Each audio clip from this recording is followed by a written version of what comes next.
This channel does not promote any violent, harmful, or illegal activities. All content provided by this channel is meant for an educational purpose only.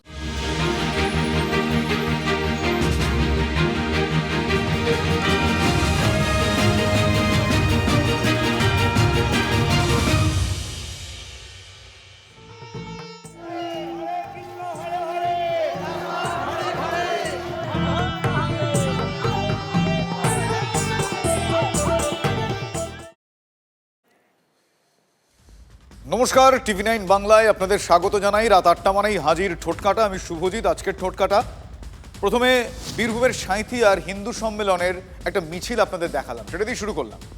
আচ্ছা, বাংলাদেশের হিন্দুরা কি এভাবে মিছিল করতে পারবেন? আমি হল অফ করে বলছি, পারবেন না। হিন্দু সন্ন্যাসী চিন্ময় কৃষ্ণ প্রভু এখনও জেলে বন্দী আছে, এ কথা নিশ্চয়ই স্মরণ করাতে হবে না। হিন্দু নিধন রোজকার ঘটনা হয়ে গেছে সেখানে। নৃশংসভাবে সেখানে হিন্দুদের মারা হচ্ছে, নৃশংসভাবে রোজ। আর যারা বেঁচে রয়েছেন, হিন্দুদের সব অধিকার কেড়ে নেওয়া হচ্ছে আমাদের প্রতিবেশী দেশে। 12ই ফেব্রুয়ারি বাংলাদেশে ভোট, আপনারা জানেন। তার সরকারি প্রচারই এমনভাবে হচ্ছে যেন এ ভোট শুধু মুসলিম নাগরিকদের, প্রচারটা ঠিক সেইভাবে প্রজেক্ট করা হচ্ছে। এ বাংলাতেও ভোট এগিয়ে আসছে। ভোটের মুখে ধর্মের রাজনীতিতে শান। ভরতপুরের বিধায়ক হুমায়ুন কবির বাবরি মসজিদ বানাচ্ছেন তিনি। বিতর্কিত নামে মসজিদ কেন, এ প্রশ্ন কিন্তু বিজেপি নেতারা তুলেছেন। মুর্শিদাবাদে রাম মন্দিরও তৈরি হচ্ছে। যেদিন বাবরি মসজিদের ভিত্তিপ্রস্তর স্থাপন হয়েছে সেদিনই রাম মন্দিরের শিলান্যাস করেন বহরমপুরের বিজেপি নেতা শাখারভ সরকার। আজ বহরমপুরে গিয়েছিলেন কেন্দ্রীয় প্রতিমন্ত্রী সুকান্ত মজুমদার। রামলালা চ্যারিটেবল ট্রাস্টের ওয়েবসাইটের উদ্বোধন করলেন সুকান্ত মজুমদার।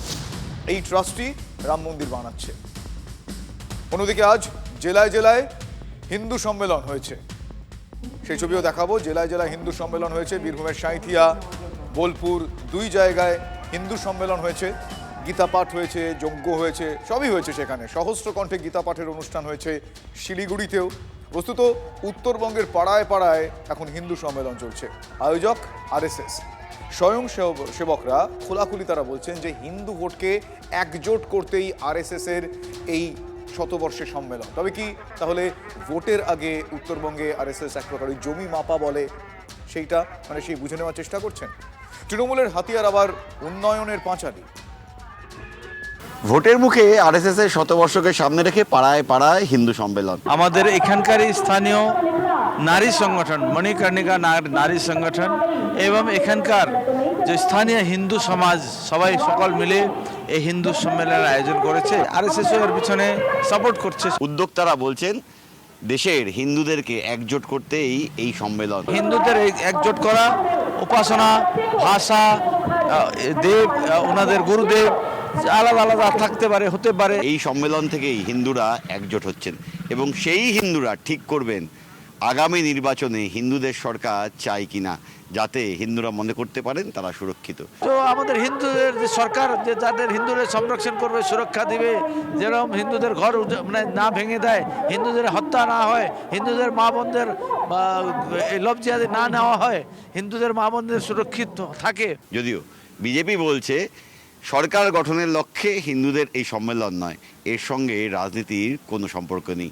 হিন্দুদের দেশে হিন্দু সম্মেলন হবে সেটাই স্বাভাবিক, ফলে এটাকে ভোটের সাথে জোড়াটাই হচ্ছে আমার মনে হয় রাজনৈতিক মস্তিষ্ক প্রসূত। যদিও প্রমাদ গুনছে রাজ্যে শাসক শিবির, তারা বলছে ধর্মকে হাতিয়ার করেই পাড়ায় পাড়ায় প্রচার চালাচ্ছে বিজেপি। পলিটিক্যাল পার্টি, তাদের আরএসএস তো মেন শক্তির কেন্দ্রবিন্দু, তারা নানানভাবে এগুলো প্রচার করছে। এই ধরনের সম্মেলনগুলো আদৌ কি ভোটে সহায়ক হবে উত্তরবঙ্গে? আমার মনে হয় না, আমি বিশ্বাস করি না। তার পাল্টা হিসেবে তৃণমূল তাই হাতিয়ার করছে উন্নয়নের পাঁচালীকে। বেহালার শখের বাজারে আজ পরিস্থিতি অগ্নিগর্ভ হয়ে ওঠে। বিপ্লব দেবের সভার আগে সেখানে পরিস্থিতি অগ্নিগর্ভ হয়ে ওঠে। বিজেপির সভামঞ্চে ভাঙচুর চালানো হয়, আগুন লাগিয়ে দেওয়া হয়, অভিযোগ এমনটাই। এবং এই অভিযোগ সম্পূর্ণভাবেই তৃণমূলের দিকে। এখনো পর্যন্ত পতাকা লাগানো নিয়ে তৃণমূল এবং বিজেপি কর্মীদের মধ্যে হাতাহাতিও হয়। তৃণমূল কাউন্সিলর সন্দীপ পল্লের অফিসে ভাঙচুরের অভিযোগ বিজেপির বিরুদ্ধে, পাল্টা বিজেপির সভামঞ্চে আগুন লাগিয়ে দেওয়ার অভিযোগ তৃণমূলের বিরুদ্ধে। আমি একটু ডিটেল জেনে নেব, আমার সহকর্মী সুশোভন আছেন এই মুহূর্তে ওই ঘটনাস্থল থেকে। সুশোভন, একে অপরের দিকে অভিযোগের আঙুল তুলছে, মারপিট, হাতাহাতি, কিন্তু সূত্রপাতটা কিভাবে? বিপ্লব দেবের সভার আগে পরিস্থিতি এতটাই অগ্নিকর্ম হয়ে উঠল কেন? দেখো, সূত্রপাত হয়েছিল সকালবেলা। তোমাকে একেবারে পরিস্থিতি দেখানোর চেষ্টা করব যে এই জায়গাতেই আজকে অনুষ্ঠান হবে বিজেপির, সেটা সবারই জানা ছিল এবং এখানেই বিজেপির পতাকা লাগানো ছিল। বিজেপির অভিযোগ যে তাদের পতাকা তৃণমূল খুলে দিয়েছে এবং তৃণমূলের দলীয় পতাকা সেখানে লাগানো হচ্ছে। এই বলে যখন দুপক্ষের মধ্যে একেবারে কার্যত বচসা, বিকালের দিকে বিপ্লব দেবের সভা হয়। সভার পরেই যেটা অভিযোগ আসে যে একেবারে তাদের যে মঞ্চ, তুমি যে মঞ্চ বর্তমানে দেখছো, সেই মঞ্চের সামনে অগ্নিকাণ্ডের মতো ঘটনা ঘটে। বিজেপির তরফ থেকে অভিযোগ করা হয় যে তৃণমূল এসে এই অগ্নিকাণ্ড ঘটায়। যদিও তৃণমূলের বক্তব্য যেহেতু এখানে সভা করার অনুমতি তারা পেয়েছে, সভা তারা করতে পেরেছে, তাহলে এরকম কোনো ঘটনা ঘটেনি এবং এই যে পুরো সার্বিক যে বক্তব্য তা কিন্তু পুরোপুরি মিথ্যা। এবং 27 তারিখের পাল্টা সভা করবে তৃণমূল কংগ্রেস স্বাভাবিকভাবেই। এবং তাদেরও এটা অভিযোগ তৃণমূলের যে যেহেতু তাদের এখানে একটি টুর্নামেন্ট চলছে, সেখানে গিয়ে বিজেপির লোকেরা মারধর করে। অর্থাৎ সকালবেলা যেহেতু দুপক্ষের মধ্যে বচসা হয়েছিল, বিকালেও তার পুনরাবৃত্তি হলো, দুপক্ষের মধ্যে বচসা হলো, যা বর্তমানে এখন থানার দ্বারস্থ হচ্ছে তৃণমূল কংগ্রেস। সব মিলিয়ে এই রাস্তা অবরোধ ছিল, রাস্তা চলাচল শুরু হলো। পরিস্থিতি তোমায় দেখাবো যে একেবারে মঞ্চ কাণ্ড। বিজেপির দক্ষিণ কলকাতার সভাপতি, জেলা সভাপতি, তিনি কি বলছেন আমি পিসিআরকে বলবো একবার শোনাতে এই মুহূর্তে। বিকেলে যখন সন্ধ্যের সময় ত্রিপুরার প্রাক্তন মুখ্যমন্ত্রী এবং সাংসদ বিপ্লব দেব মহাশয় সভা করছেন, উনি যখন বক্তব্য দিচ্ছিলেন তখন খুব বাজেভাবে অন্য দিক থেকে সাউন্ডের মাধ্যমে মাইক চালিয়ে মানে ব্যাহত করার চেষ্টা করা হচ্ছিল। তারপর বিপ্লব দেব মহাশয় চলে যাওয়ার পর আমাদের স্টেজগুলোকে আগুন লাগিয়ে ভাঙচুর করেছে। তৃণমূল যে ভয় পেয়েছে তার নমুনা আপনারা বুঝতে পারছেন। এইভাবে আমাদেরকে ভয় দেখিয়ে স্টেজ ভেঙে আগুন জ্বালিয়ে বিজেপিকে থামানো যাবে না। মানুষের মনের মধ্যে যে আগুন লেগেছে সেই আগুন অলরেডি ছড়িয়ে পড়েছে। বিজেপি, আপনারা শুনলেন, বিজেপি অভিযোগের আঙুল সরাসরি তৃণমূলের দিকে তুলছে, ওদিকে আবার তৃণমূলও অভিযোগ করছে বিজেপির বিরুদ্ধে। রত্না চট্টোপাধ্যায় তিনি গিয়েছিলেন, তিনি কি বলছেন এবার শোনাবো। কথা বলি, সুদীপ পড়লে প্রায় 10 বছর ধরেই একই দিনে ব্যাডমিন্টন টুর্নামেন্ট করে এবং আমি যবে থেকে বেহালা পূর্বের এমএলএ হয়েছি প্রতিবারই আমি আসি এবং আমি হঠাৎই শুনলাম যে কিছু বিজেপির ছেলে পেলে কারা ছিল যারা প্রত্যক্ষদর্শী বেশি ভালো ছিল, তো তারা বরিশা ক্লাবের ভেতরে ঢুকে ভাঙচুর করেছে। আমি মনে করছি যে এটা ইচ্ছাকৃতভাবে করা হয়েছে, কিন্তু বিজেপি জানে না যে বাংলায় তৃণমূল কংগ্রেস করি আমরা, আমাদের মাথার উপর মমতা বন্দ্যোপাধ্যায় আছে, ওরা যত হামলা করবে আমরা তত কঠিন হবে।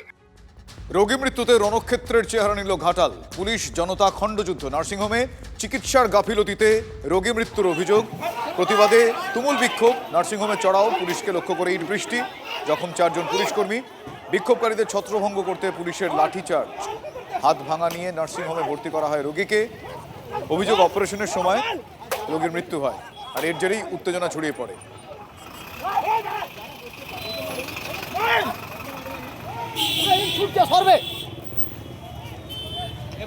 রোগী মৃত্যুতে রণক্ষেত্রের আকার নিয়েছে ঘাটাল, সেই ছবি দেখছেন আপনারা। পুলিশ জনতা খণ্ডযুদ্ধ, ইট বৃষ্টি। নার্সিংহোমে চিকিৎসার গাফিলতিতে রোগী মৃত্যুর অভিযোগে এবং সেই প্রতিবাদে তুমুল বিক্ষোভ। নার্সিংহোমে চড়াও হয়ে পুলিশকে লক্ষ্য করে ইট ছোড়া হয়। 4 জন পুলিশকর্মী জখম হয়েছেন। বিক্ষোভকারীদের ছত্রভঙ্গ করতে পুলিশ লাঠি চার্জ করে। হাত ভাঙা নিয়ে নার্সিংহোমে ভর্তি করা হয়েছিল এক রোগীকে। অভিযোগ অপারেশনের সময় রোগীর মৃত্যু হয়, আর এর জেরেই উত্তেজনা ছড়িয়ে পড়ে।